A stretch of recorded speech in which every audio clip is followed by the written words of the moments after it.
Hi மக்களே! நம்ம ஜீ தமிழ்ல புது ப்ராஜெக்ட் பண்றாருல, அதில அவரோட ரோல் கன்ஃபார்ம் ஆயிடுச்சுங்க. ஹீரோவா பண்ண போறாரு. ஜீ தமிழ்ல சக்ஸஸ்ஃபுல்லா ஓடிட்டு இருக்க வீரா சீரியல தெலுங்குல ரீமேக் பண்றாங்க. அதில சமீபத்தில விஜய் டிவில எண்டான நீனான் காதல் சீரியலோட ஹீரோயின் வர்ஷினி தான் ஹீரோயின் வீராவாவும், நம்ம சுவாமி ஹீரோ மாறனாவும் நடிக்க போறாங்க. Serial name auto Vijayashanti. இந்த சீரியலோட ஸ்டார்ட்டிங்லேயே ஹீரோயினோட அண்ணாவும், ஹீரோயினோட அக்காவோட லவ்வரும் ஆட்டோல போயிட்டு இருக்கும்போது ஆக்சிடென்ட் ஆகி இறந்துருவாங்க.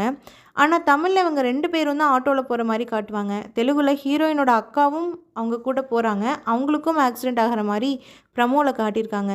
மேபி சில சேஞ்சஸ் பண்ணியிருப்பாங்க போல். நம்ம சுவாமியோட கேரக்டர் கொஞ்சம் ட்ரக் அடிக்ட் மாதிரி தாங்க இருக்கும். நெகட்டிவாக தான் ஸ்டார்ட் பண்ணுவாங்க. ஆனால் இந்த கேரக்டர் போக போக ரொம்ப இன்ட்ரெஸ்டிங்காக நல்லாயிருக்கும். மகாநதி சீரியலோட ஸ்டார்டிங்கில் விஜய் பயங்கரமாக ரக்கடாக கெத்தாக இருப்பார்ல, ஆனால் இங்கே அப்படியே ஆப்போசிட்டாக நல்லா ஜோவியலாக ஃபன்னாக தாங்க மாறன் கேரக்டர் இருக்கும். அதே மாதிரி மாறன் கெத்தாக இருக்கிற மாதிரி சீன்ஸும் நிறையா இருக்கும். இந்த மாதிரி சுச்சுவேஷனில் தாங்க தெலுங்கு தெரியாதேன்னு வருத்தமாக இருக்குது. லாங்குவேஜ் தெரியாமல் எப்படி சீரியல் பார்க்குறதுன்னு யோசிக்காமல் இந்த சீரியலை பார்த்தாச்சும் தெலுங்கு கற்றுக்கணும்னு யோசிச்சுட்டு இருக்கேன். உங்களுக்கு என்ன தோணுதுன்னு கமெண்ட்டில் சொல்லுங்கள். பை.